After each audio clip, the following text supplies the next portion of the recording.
Welcome back, everyone. For today's video, we are going to be taking a look at the last quarterfinal match of the Speed Chess Championship, featuring Ian Nepomniachtchi from Russia and yours truly, the famous streamer Hikaru Nakamura. Now, it's a big matchup. I've actually never played Ian before in the SCC, but much like my previous years of competing in this event, I do feel that if I can keep this match very close up until the final portion of the bullet, I should have good chances to win.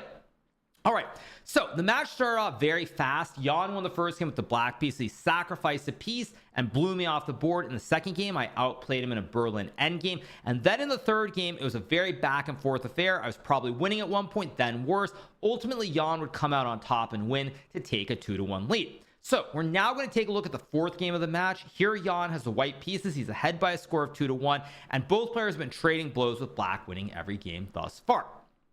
So we get e4. Here I play e5, we get knight to f3, knight c6, bishop b5, and here I play the move knight f6. Now, in the second game of the match, Ian castled, and we went into the famous Berlin endgame, which was played in the match between Garry Kasparov and Vladimir Kramnik in 2000. After the first white game, which Nepo lost, however, he decides to deviate by playing this move bishop to a4. Here I go e4, we get knight e5, bishop e7, knight c3, castles, and now we have the move rook e1, targeting the pawn on e4. In this position, I play knight to f5, we get rook takes pawn, and now I play the move knight f takes d4. Now, temporarily, black has an extra pawn on d7, so with black being up a pawn, white has to be very aggressive immediately. Now, I have not played the system much in recent years, but I've actually had this exact position probably at least 20 times against another streamer, Grandmaster Daniel Naroditsky, over the years. So we get knight d5. I play knight to e6 here. We get the move c4, and this move is a mistake. Now, what I remember from playing Daniel is that normally here, what white is supposed to do is he's supposed to trade the knights, take the bishop here, and with the two b's after bishop b3, both b's have great scope on the diagonals, and white should be completely fine. Instead, Ian plays this move c4. Immediately, I could feel like this was a mistake, but I end up reacting in a poor manner. Here, I play this move bishop to d6, trying to target the knight on e5, but also I want to go knight c5, forking the rook and the bishop. Here, Ian plays knight f3, and now as soon as he plays this move, I realize that my initial intention to go knight c5 and fork the rook and the bishop is a big mistake, because after rook to h4 here, let's just say I take the bishop, white can sack the rook with rook takes pawn, and here, if I go knight c5, after knight to g5, the queen, the rook, everything is coming to the king side, I am getting toasted. So, if I play knight c5 here, or not knight c5, sorry, if I play the move king takes h7 here, white can go knight to g5 check. If I go king to g8, now there's queen h5, threatening mate on h7. I can give up the queen here, but after bishop takes g5, even though I have all these pieces on the queen side, my king is getting mated. So, if I go king g6 here, white can go h4, threatening to play h5, and after rook h8 and g4, black is simply lost. Now, I'll mention two quick lines. If black plays rook takes h4 here, there's now queen to d3, king h6, and after knight takes f7, it's uh-oh spaghetti-o. The king on h6 is double checked into a checkmate, and I lose the game. The other line here is that I can play the move f5, but after g takes f5, if I take the pawn, now there's queen to d3 check. If I go king e5, queen e4 is checkmate with these knights covering the critical squares. And if I go king to g4 here, white can now play the move queen to f3, king takes h4, queen h3, which is also simply checkmate. So I have to change course here, and after knight to f3, I end up playing this move f5, trying to shut down the diagonal for the light square bishop on a4. Ian plays the move rook h4. I go knight to e5, trying to trade off the knights and win this rook on h4. We get rook h3, and now I go knight g4, trying to create this little bastion here with the knight on g4, pressuring the two pawns at the same time. Ian plays move bishop c2, and now I go bishop to c5. We get knight e3, and after all these pieces come off in the middle of the board and I get to play d6, now I should be better because I have one extra pawn on d6, but I can also bring the bishop and the rook into the game. We get queen to d5, I go c6, queen d2, queen f6, get rook f1, queen to e7 back. Note, if white were to take this pawn on d6, then I take on b2, and I should be winning some material. So we get rook f1, I go queen e7, guarding this pawn, and now we have the move rook d1. Here I go knight c5, so that if white takes the pawn on d6 here, I can simply take the pawn on e3 in return. We get rook g3, rook f6 here, guarding the pawn, b4, knight e4, takes, knight d4, and after bishop to d7, dust has settled. I have an extra pawn here. I have 1 2 3 4 5 6 7. White has 1 2 3 4 5 6, and I'm up a pawn. It's a stable position, and if my technique is up to par, I should win the game. So Jan goes knight to e2 here. I play bishop e8, knight f4, and now after bishop to f7, I have a beautiful position here. The knight cannot jump to the edge of the board here. The square is covered. I'm targeting the pawn on c4, and of course we have the classic wooden shield. So Jan goes queen to d4, and now I play the move a5 here, trying to play against these slightly loose pawns on the queen side. We get the move a3. I trade to open up the a file, and now I play this move queen e5, offering a trade of the queens, because if white trades, the knight is kind of stuck here on f4. There really aren't many good squares available, and after knight h3 and bishop takes c4, black has 2 extra juicers and should be winning the game. So Jan goes queen b6. I play queen e7 back to guard the pawn. He goes queen d4, and now I play the move h6, trying to create some space for my king. Jan goes h4, intending to maybe stop g5 down the road, but also going h5 to create the bastion on f4. Here I play rook a4, we get queen c3, I go queen e5, queen c2, and now I take the pawn on b4. At this point, I am now up 2 pawns in the center of the board. White has no attack whatsoever, and I should be well on my way to a victory and tying the match at 2. Jan plays queen to a2, and here I play this move queen e8 after a 10-second think, which is a terrible decision. Now at this point, what I should do is simply take the pawn, and after queen e8 and king to h7, the white simply has no good moves here. The f8 square is covered by the rook covers the b7 square, and white can't even play knight g6 because then you would hang the rook on g3. So white probably should go h5 here, but here I can sack the rook and play queen c5 check, hitting the king, and after queen takes h5 here, we have the classic right triangle. I win this rook on d1, and I win the game. But inexplicably, I spend 10 seconds here. Now notice I'm up 20 plus seconds at this point in the game. We're a little bit low on time, not crazy, but I end up playing this move queen to e8 to stop queen a8. Here Jan goes queen a5, I play c5, and now we get the move queen c7. And already here it's getting very tricky because now the queen is infiltrated. There are threats like knight h5 or knight to d5 due to threats towards the pawn on g7, and it's very tough. That being said, I'm still up 12 seconds and I should have no major issues. So here I go queen f8, we get the move king to h2. Note that knight d5 here doesn't work because now I take and the queen guards against the checkmate. So we get king to h2. Here I play the move bishop takes c4, and now Jan blunders with the move knight h5. After knight g6, white is already close to being better. Instead he goes knight h5, I play rook to f7, we get queen takes pawn, I trade the queens, and here I make a horrible decision playing this move king to h7. What I needed to play here was the move king to f8, trying to run towards the center of the board. If white goes rook g6 in this situation, here I can ignore everything with bishop b3, knight takes pawn, and now I can start pushing the pawn up the board. It's still not over, of course, after c3, but I'm in no danger of losing. Instead, I very quickly play the move king to h7. Basically, I saw rook takes h6 here, and I thought, well, now I guard the pawn. But after rook dg6, now it's very dangerous. I'm still up 12 seconds on the clock here, but my king is under serious pressure. So I play bishop e2, he takes the pawn, and now I play this move c4, which loses on the spot. What I should have played here was this move h5, trying to put the bishop on g4 and uncouple the rooks. Say you get knight e8 and bishop g4. Now the rooks are unconnected here, and black is fine. Instead, I play this move c4, desperately trying to push the pawn up the board. Jan goes knight to e8 here, and again I blunder with this move c3, where h5, knight to f6, sacking the rook, and then bishop g4 would be completely fine for me because the rook on g3 is actually completely stuck here. There are no squares for it to move to. You'll notice the pawn guards the bishop, pawns are stuck, and so black is still fine. Instead, I blunder with the move c3, knight f6 is played, I take, and here Jan correctly plays the move rook g7. He does not take the sacrificed rook with rook takes rook, because then after rook to c4, I have some potential to push the pawn with the rook behind it. Instead, he goes rook g7. Here I resign this game, I lose. It's terrible news, as I lose a second game in a row, and now I'm down by a score of 3-1. Now this, I would say, was the turning point in the 5+1 portion, because when I lost this game, it killed the momentum. If I win this game, the score would have been 2-2. So I lose. I'm now down by a score of 3-1, and the next game we're going to be taking a look at is the 8th game and the final game of the 5+1 portion, where I'm trailing by a score of 4.5 to 2.5. So the game starts with e4. We get the same Berlin here, not Berlin, sorry, I should say Spanish, where I play the move a6. We get bishop a4, Bishop c5, c3 knight e7, and Jan plays d4. In our match, in the candidates, the game continued with castles, knight g6, d4, bishop a7, bishop g5, f6, and bishop e3. This time, Jan tries to build a big white center immediately. So pawns come off, I check on b4, we get bishop d2, I trade, play d5, we get castles, castles, h3, and here I play the move knight to b4, trying to bring the knight either back to the center or maneuver it over to the f4 square. Now, don't ask me why the computer likes this idea, but this was something I prepared for the candidates.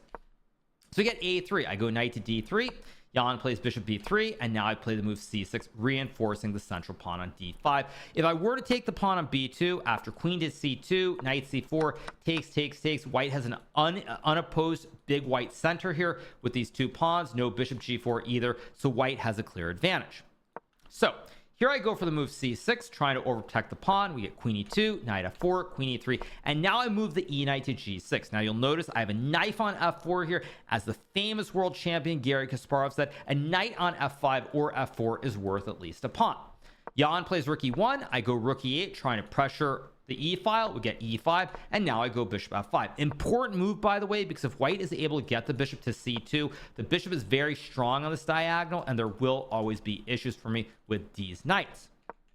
So I go bishop f5, taking away the bishop c2 option. Now my bishop is on the open file, and here Jan plays the move king to h2. Now this is a move that Jan played probably out of desperation, because if he doesn't play it, let's just say he goes queen c3, I can go bishop to d3, and suddenly the rook on f1 here is trapped. So when we get king h2, now if I go bishop d3, white can slide the rook away and material remains balanced. So after king h2, I play f6, again trying to rip open the e-file and trying to use these knights to create a bunch of counterplay. Jan goes queen c3, and here I play queen d7. We get the move pawn takes pawn, and now I end up taking back. Now initially I wanted to play the move bishop takes h3, hoping for this classic checkmate with the queen and the knight. But if I do if I play bishop takes h3, there's this move f7 check. If I take, there's knight g5, forking the king and the bishop. And after king g8, knight takes h3, white wins the game. If I play queen takes f7, after g takes h3, I no longer will be able to capture the pawn with check. So I take with the pawn, we get rook takes rook, rook takes rook, we get the move rook to e1 here. A nice move from Jan. It's a move that I was not expecting, by the way. I was sure he would go knight g1, but when he played rook to e1, it made me think a little bit before playing knight to e2. Now we get queen to a5, I bring the other knight to f4, and this is actually a mistake. What I should have done here is I should have sacked the bishop with bishop takes pawn, because if white takes and I go knight f4, threatening the mate, and knight g1 is played, now I swing the queen to g7, and queen to g2 checkmate is simply unstoppable. Instead, I play the move knight g to f4, and now Jan plays this move bishop d1, which is extremely provocative. Here, you'll notice that I'm up 1.5 minutes on the clock. I have 3 minutes and 12 seconds versus 1 minute 36. If I use my time correctly here and I calculate well, I should win the game, as you'll see from the eval bar. So I end up playing bishop takes h3. Now here, Jan plays the move g3, and I play this move bishop g2, trying to go for checkmate with queen h3. Now in this position, Jan plays move knight g1, and you'll notice here that I've spent way too much time. What I should have done here is just play bishop takes h3 right away, and then try to figure it out. Instead, after knight to g1 here, I spent no time before playing knight takes knight. What I should have played in this position was my first instinct, which is queen to g7 here, trying to checkmate on the h6 square. And now after g takes f4, there's a very critical move, bishop to f1, threatening the mate on g2 with the bishop and the queen. And after white takes to guard the knight on g1, knight takes f4, threatening mate on g2, bishop f3, and after check, king g3, queen g5. If white goes back, I have this check, and after knight h3 takes, king g1 and king h8, I have rook g8 to mate. And if white plays bishop to g4 here, now I can simply go f5, f3, and after h5, I'm crashing through on the king side here. White is losing the game. Instead, I sort of panic and I end up playing knight takes knight. And now after takes and g takes f4, suddenly white is better because I have no checkmates on the king side and both the bishop and the knight are under attack. So I go queen to e1. We get queen to d8, king g7, check, king h6. And now Jan blunders with this move king takes g2. What he should have played here was a move queen to f7, threatening to take the pawn on f6 and mate on g5, just to show you guys a sample line. Takes, or actually, sorry, that's mate. So takes, and then queen g5 mate. Anyway, Jan goes king takes bishop. I take the bishop. We get queen f5, king g7, check, king h6, queen e6, back, queen e7, king g6, queen to e8, and here inexplicably I'm down 15 seconds on the clock. I know that king to g7 will be good enough to create a repetition. Instead, I lose my mind and I play the move king f5, and after Jan spots the great move knight to f1, I'm simply getting cooked here. There's knight g3 and knight e3 to check the king. The knight on g1 is now under attack, and I'm just lost. So I go king f4, we get knight g3, I play knight f3, check, king g4, check, king h4, queen h3, king g5, queen h5, and here I resign the game in view of the checkmate with king f4 and queen f5. So this game had a huge turnaround. It's a game that I should have won to move the margin back to 1. Instead, I lose the game, and now I'm down 3 points going into the 3+1 portion. So the next game we're going to be looking at is the first game of the 3+1. Now I'm down by a score of 5.5, 2.5. I really need to pick up the speed. I need to change something, so I decide to play something a little bit different. Now in the 5+1, I was playing a bunch of d4, e3, c4 setups, which frankly were not working very well. So I go to my backup, which is to play knight f3 and g3. Now if this does not work well, I'll probably change to something else like e4 on move 1 or in English, but I decide to start with the ready with knight f3 and g3. We get the move d5, bishop g2, with the move bishop f5. Here I play d3, and now Jan plays this unusual move c5, which allows me to go c4 right away and put massive pressure on the long diagonal.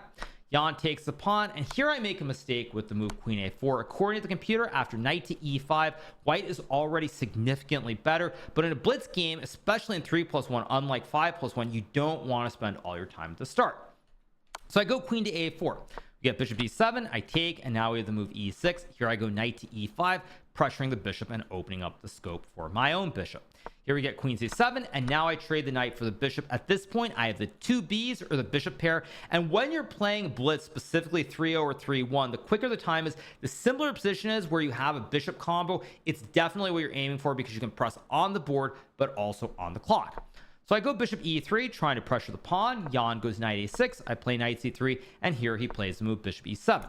I castle, he castles, and now I play this move queen b5. Now this was a mistake. I actually missed it after the queen trade. Jan had this move knight to d5, shutting down the diagonal, but nonetheless, after bishop d2, I still have the 2 Bs in an endgame, and I'm up 20 seconds on the clock, so I'm gonna try to push for a long time.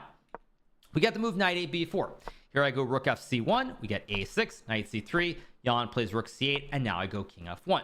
Here he plays rook c8, and now I play the move rook a b1. Now keep in mind, at this point, I felt like I was much better in the game, but based on how poorly I was playing when I spent time, I felt like I needed to shift and just start playing on intuition and moving pretty quickly. So I go king f1, rook c8, rook a b1, we get knight c6, and now I decide to play the move knight a4, pressuring the pawn on c5. Jan goes knight d4, and now I play the move bishop to a5. We get rook e8, and here I make a mistake when I play this move e3.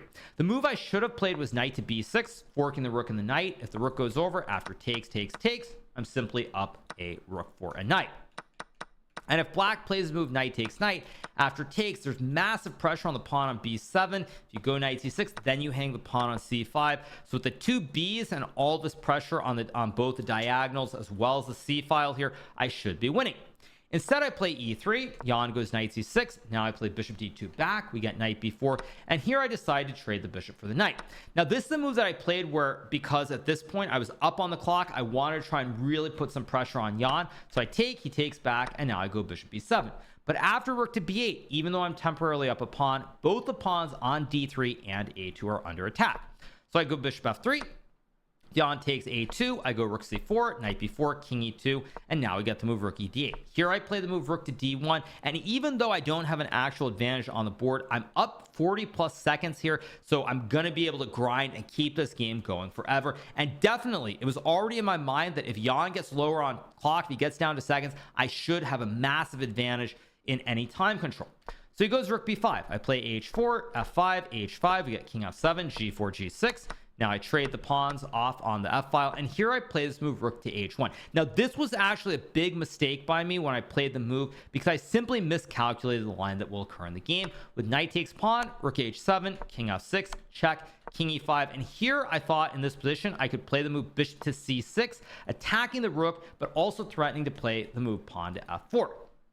But after bishop c6, black can play the move knight takes b2 here, and now after I take on b5, suddenly the knight is forking the knight and the rook. The pawn is also forking the knight and the rook, and after takes, king d5, the game is probably going to end in a draw.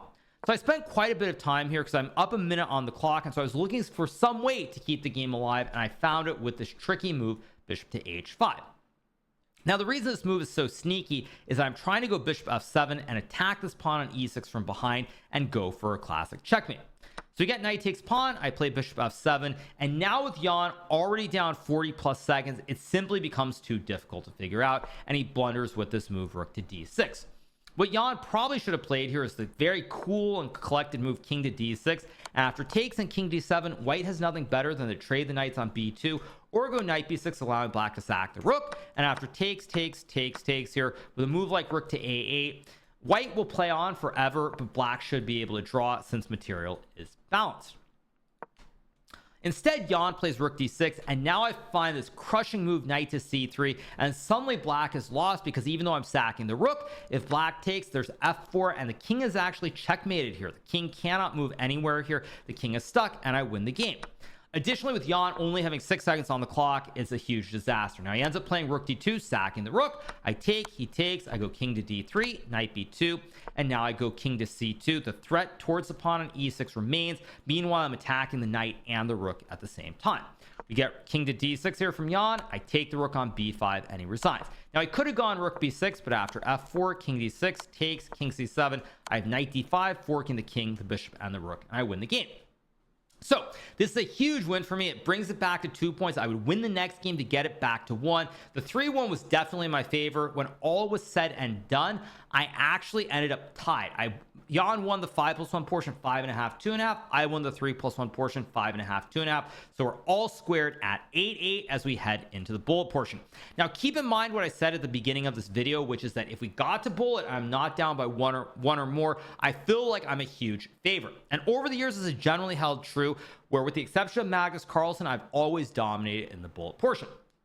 So we're tied at 8-8 going to the bullet, and now I open with knight f3. Jan plays c5, and I go g3. Now this ready setup with knight f3, g3 is working very well for me, so I decided to stick with it. We get knight to c6, d4, takes, g6, and here I play the move e4. Jan goes bishop g7. I play the move c3. We get knight f6, bishop g2, castles, and he plays d6. Here I play the move h3. We get bishop d7, and now I go knight to d2. Jan plays rook c8, and now I go knight 2 to b3, trying to overprotect the knight on d4, but additionally opening up the scope for the dark square b here. Jan plays a6, I go f4, and now we get the move b5. Here I play bishop to e3, we get queen c7, and now I go rook c1, simply anticipating a trade of the knights on d4. Jan goes rook e8, I play knight to d2 back, we get queen to b8, and here I play this move queen to e2. Jan goes knight to f5, or knight a5 I should say, and here I play queen to f2. Now the idea behind queen f2 is that I'm hoping to either expand with g4 g5 or g4 f5, or even if move the pawn to e5 potentially. Let's just say the queen were on d8, for example, just set it up like this. Suddenly there's all kinds of pressure on the f file as well. So it's a very fluid position where I can push the e, the f, or the g pawn potentially. So I have a couple of options, and Jan is the one on his back foot here. He's trying to find good moves, but he has to spend some time. So here he goes knight c4. I trade the knights on c4, and now I play the move b3. We get rook c8, and here I go g4, starting to expand on the king side. Jan plays move h6, and now I go f5. The reasoning behind f5 here from my point of view is I'm simply trying to open up something on the king side, and I also felt that after g5 is played, I have this nice idea with knight e2 and bishop d4. Now the computer prefers g5, knight h7, I guess takes, and some f5, and I guess white is better, although honestly I don't see a clear-cut plan. Whereas in the game when I go f5 and Jan naturally plays g5 to close up the king side, now I go knight e2, and I have very obvious setup with bishop d4 and knight g3. We get the move bishop c6. I play knight g3 to guard the pawn, and now Jan plays this move queen to b7. Now this is a mistake here. This is the one moment where Jan had the opportunity to try to open up the center and these diagonals. I can't go e5 without hanging a pawn, and if I have to trade on d5 here after knight takes d5, let's say bishop a7, queen b7, there's this big threat with knight to f4, and after takes bishop d4, probably I'm still okay and I can save the game, especially in bullet, but realistically I don't have much of an advantage, and black's move should objectively be a little bit easier. Instead, Jan goes queen b7. I play the move bishop d4, and now we get a very big mistake with bishop takes pawn. Now Jan spent 15 seconds before playing this move. In bullet, specifically 1+1, the timing and the usage is really critical. If you spend a bunch of time and you miscalculate, it's probably going to doom you, even though you have the 1 second increment. So Jan spent a bunch of time here before playing this move, and this is a blunder because now I can take with the knight. Probably what Jan initially saw was takes bishop g7 with queen d4, winning the bishop on e4. And after bishop takes e4, he figured, well, if I take in this position, I move the queen. Black has d5 to shut the diagonal for the light square b, and black is okay. Unfortunately for Jan, I'm able to trade and now take the bishop on g7 because the queen on b7 is still hanging. And if black takes the bishop, now I have queen d4 check, and I win the knight or the queen on the diagonal. Jan takes on f2. I take the queen. Knight h3 is played. Here I go king h2, rook c7. Takes, bishop takes a6. We get to move rook a8, and now I take the pawn. After rook takes a2 and c4, I am simply up a bishop for 1 pawn, and I should be winning. But again, it is bullet, and sometimes in bullet it's not so easy to figure out, especially because this bishop is in the way of the b pawn going up the board. So you get king f6, I play rook f3, rook b2, rook f1, rook c5, and now I go bishop a4, trying to make sure black can't stack the rooks on the second rank. Get rook to d2, I play rook f2, rook d1, and here I miss a win with this move, rook to e2. b4 here would have won the game. As I create the fossil, I target both of the rooks at the same time, and after checking king g2, black will lose one of the 2 towers. Now, as soon as I played rook e2, I spotted that I had missed b4, but the game goes on. Luckily for me, I still should be winning. Get rook a5, rook e3, rook a7, king g2, rook d4, rook e4, rook d3, and now I play the move rook e3. Jan decides to keep the rooks on the board, and eventually we're going to end up in a situation where finally Jan tries to push the pawns on the king side and create some passed pawns. Here I trade the pawns on h5, I go king d2, rook h1, king c3, and now we get to move rook f1. Here I go bishop to c6, and this is probably the most important move of the game in some regard, because now my idea becomes clear to try and push the pawn up the board, whereas up to this point I'm kind of dilly-dallying a little bit. If I'm dilly-dallying for another 1 or 2 moves, and let's just say black can get something like this, suddenly black's going to start having real chances to create complications and maybe even turn the game around. So I go bishop c6, we get rook f5, now I play b4, we get check, king b2, rook a3, and now I play the move b5. Jan plays rook c3, and after this move it's losing. Probably he should have gone check, and after king c2, rook c3, king b1, I'm probably still winning with the idea of rook b2 and pushing the pawn, but I wasn't 100% sure of what was going on.